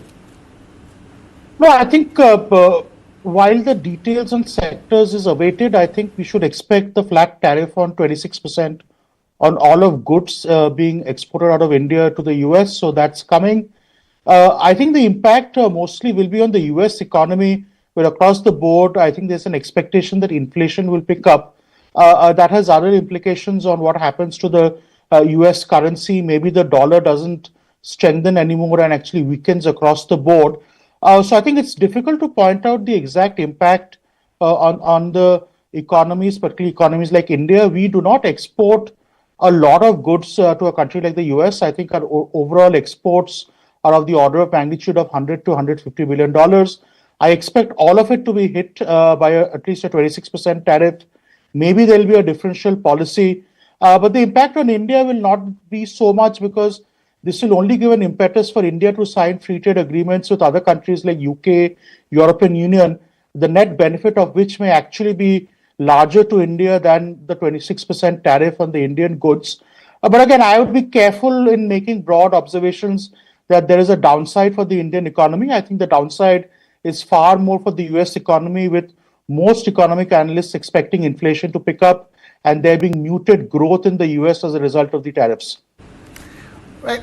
Srinath, let me quickly come to you before I take this to Shubhamoy and Dilip Chana as well. So in that sense, it is an opportunity for India to reconfigure its trading equations with, say, the European Union and other big economies. So theoretically, yes, Krishna. I mean, I don't share Barnik's optimism on this. The reality is, short term, we are going to get impacted. The reality is, our pharma sector or the automobile sector are going to get impacted. That's what I said. How do we balance the short term? What do we give in? And the long term, the new modes that we can build in terms of FTA with other nations. If you look at the global economies in the last 3 years, there has been a slowdown in almost every place. I mean, be it Europe, be it UK, be it Australia. So who do we actually do a deal with, and where do we hope in hell that our exports could increase? And that's a challenge that we have. The only country, if you look at this, Krishna, I mean, I'm looking at, let's say, the last 500 years of human history. If you look at it, the countries went and invaded different geographies, and then they said, okay, this is how we will deal with it. So to me, this is also very similar to, despite WTO being there, I don't know what function it has anymore. I think countries are going to get into bilateral, or in the US case, it even looks like unilateral conversation. So how do we actually negotiate when it's going to be unilateral conversation? That's a tough one. And the short term, I think the public markets could, well, in my sense, kind of feel a little jittery for the real fact that the domestic consumption, the credit offtake has been also been slower. So I think short term, but I think the long term, Barnik's view again, how do we build a larger economic ties with other nations. I think we'll have to really work harder on this. Right, Shubhamoy, that is like the order of the day for India at this stage. There is no question of, fighting this tariff war, or even for that matter, levying reciprocal tariffs. In fact, in the lead up to this announcement, there was, reports of how India is willing to lower tariffs on US goods being imported into India. So clearly, India is not one of those nations which is waiting to levy reciprocal tariffs and sort of aggravate this trade war. But what it could do for India is that India is still, yet to complete a proper free trade agreement with the UK, with the European Union and others. So this could hasten that process up. Krishna, first of all, as I just said sometime, in this program, India definitely is not looking at reciprocal tariffs. So definitely that is out of the, that's off the table. The second thing is, I think I just saw a report from one of the research agencies, CLSA, I think, saying that pharma has clearly been exempted from this tariff. So that's something that we shall have to, that's a very interesting development, that pharma is not affected in the way we were thinking of a 26% flatline tariff on them. That's not on them. Second part, the third part is, I don't think this is a taper tantrum for India. It is this, as I said, this is a hurricane across the world, and India and other countries, everybody has been hit. Rather, as Barnik was pointing out, and as Dilip also pointed out, this is something that has hit India at a lesser degree. We don't export so much. So, and we have always been saying that it's a domestic market. In fact, our manufacturers keep on saying that we are not particularly interested in the export market. And they show that by the volumes that they export. They basically look at the domestic market for good or for bad. And to cater to the domestic market, if you also look at the import component of our products, the import component of our products is much higher vis-a-vis China. Products that's entering India, meant for Indian markets from USA, value add, that's very low. So we have to therefore look at what is going to happen for Indian exports. Indian exports are ones where there will be an impact, will be textiles and gems and jewelry. These are the sectors where, frankly speaking, they just hit a major roadblock. And those are the sectors where we'll see problems going ahead. So that's the other part of it. And the final point that I want to make is that Indian markets, forget about have been factoring in the impact, the fact that there's going to be a tariff. Indian policymakers have been talking about a 25% reciprocal tariff coming on to India. So markets have had time to see that there is about this particular level of tariff to come. Other geographies, many geographies, they've not really looked at what is the number. In fact, they're very surprised at the numbers that have come. In India, if you look at all the commentaries that have come in the past few days, 25% is something that practically, I can talk from my newspaper, we have all been discussing. So it is not very surprising that it has come, is something that we shall have to live with. There's something that if the world slows down, then obviously Indian growth rate will also slow down. That's for sure. But it is not something that disproportionately affects the Indian growth story. And that's where I'll stop at this point in this morning. It doesn't affect the Indian growth story. Dilip, I'm going to bring this back to you because, all of it is going to begin with the tariffs on autos and auto components into the US. We're also looking at a bit of a tricky stage for India's auto sector, which has been grappling with a tepid demand, which is also increasing prices as we speak. And then, of course, the question of the EV revolution taking over India. Talk to us from that perspective. India's auto manufacturers, in the context of the global, what is going on globally, how do you see them reacting going forward? I think there are three parts to your question. One is the Indian auto manufacturers in India. Second is Indian auto manufacturers in the vis-a-vis the US. And third, globally. So let's take the first one and, I think address that. If you look at last year, although the numbers say that the passenger vehicle sales growth has been not that good, it's been single-digit growth. And the challenge here, as in all other sectors in India, is consumption. Of course, the budget gave income tax concessions. It seems as though that could spur demand. You are seeing a lot of concessions on tax on electric vehicles being announced by the minister through gazette notifications yesterday and day before. So you're seeing the government trying to spur the adoption of electric vehicles in India and create demand, and you're going to see that go on. Of course, states, including Delhi and others, are looking at imposing a green cess on ICE vehicles. So you're going to see the dynamic play out in the Indian market between EV vehicles and ICE vehicles. And the projections for the Indian market are like single digit in the passenger vehicles. And of course, the bus market is going to be driven by the PME drive in the future. So that's the Indian market. The second is if you look at Indian exports to the US, and if you look at what competition we have vis-a-vis the exports from India to the US, and if you look at the tariffs that have been actually put in this by the orders yesterday, and like Shubhamoy said, there seems to be an indication that pharma is exempted, but we don't know whether specific products for specific nations are exempted or whether all certain products are exempted for all nations. So that's some detail we have to live with. Assuming that all auto components and automobile have the same tariff across all nations, I believe this is an opportunity for Indian auto component manufacturers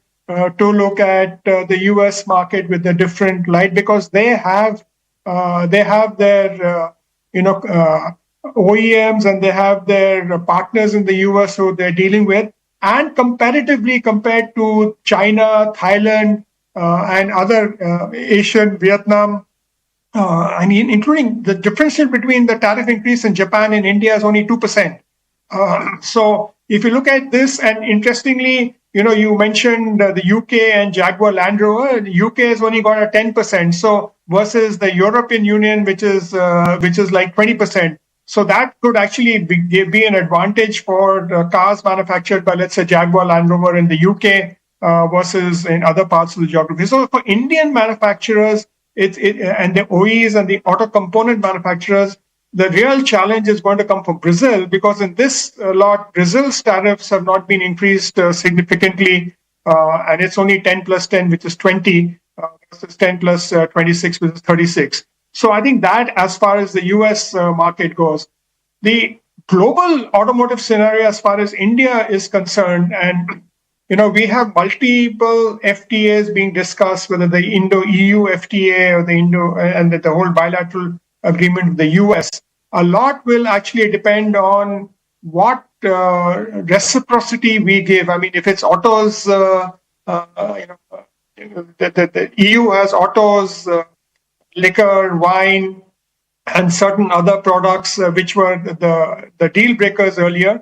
Now, it may change. So given how we negotiate the different things with EU or with the US, it will depend on how India's automotive market is impacted globally. And I think the challenge here is that if we can separate them, we're not doing a multilateral negotiation, we're doing bilaterals. So if we can find different points of give and take in with the US, and if the US interest is specifically EVs, which may not necessarily be the EU interest, so we can balance the interests of the automakers in a different context in India. So again, it's important for industry and government to really partner and decide with which geographies and which products you want to actually do a deal, and not look at it that is going to impact the sector overall and it's doomsday scenario and all of that. I think the markets may be reading a bit too much into this here. So anyway, the markets will soon open and we'll know what they think. That's right. We're all waiting for the market to open. Barnik, but before that happens, these sector-specific announcements, the clarity on them going forward is going to be crucial, isn't it? Yeah, I think it's too early to draw any sector implications, right? As your previous guest mentioned, I think auto components is an important conundrum for India. If you look at the full auto sector, what we really export out of India is auto components. Our auto component exports, I think, are a tad over 50 or 60 billion dollars. A lot of it actually doesn't go to the US. If you look at the differential tariffs versus countries like China, Vietnam, and North Asian countries where we compete with components, I think India will have a differential advantage given the relatively lower tariffs slapped on us. So again, I think it's a bit too early to draw conclusions on what will happen on sectors. As your guest Shubhamoy mentioned, that maybe pharma is exempt. And again, another thing to note, given the Trump administration, they may change their mind on different sectors, right? I think they have not demonstrated any policy consistency. What will happen? So again, I would say it's too early to draw micro sector implications. I think the broader implication to be worried about is as this trade war escalates with expected retaliatory tariffs, particularly from the European Union and likely North Asia and China, this will have a huge downward pull on the global economic growth, and that will have a domino effect on India's economic growth. So I think there is, I would say, a serious concern on how the global economic growth will come down. I was just looking at the US Treasury yields. The 10-year Treasury yield has dropped by 15 basis points, and the 1-year Treasury yield has increased by 4 basis points. It's a flat yield curve, which portends to an imminent US recession.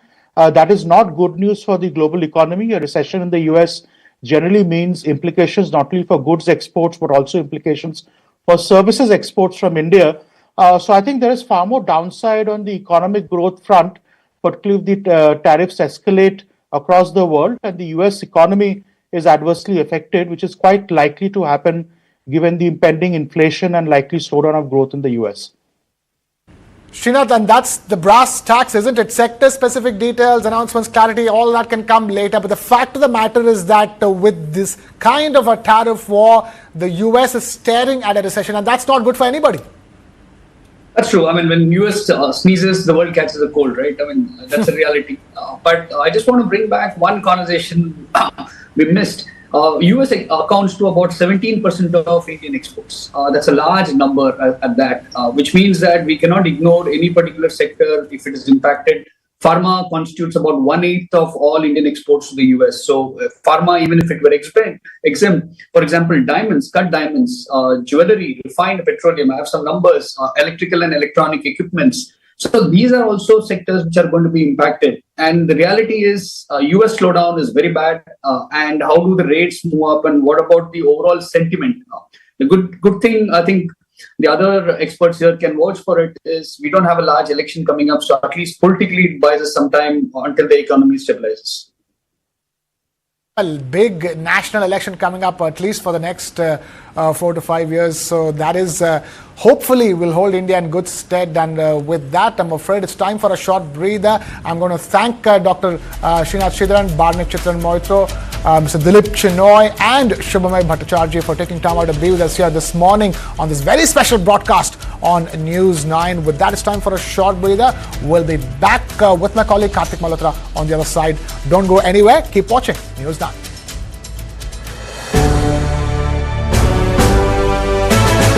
What does it take to be the greatest in the world?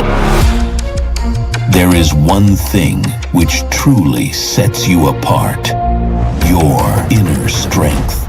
Sodium DMT Rebar. True inner strength. In the age of OTT platforms, to watch or not to watch? That's the question. Because you are what you watch. It's our review, but your choice to skip it or stream it. Hello and welcome. I'm Krishna Kumar. This is Skip It, Stream It.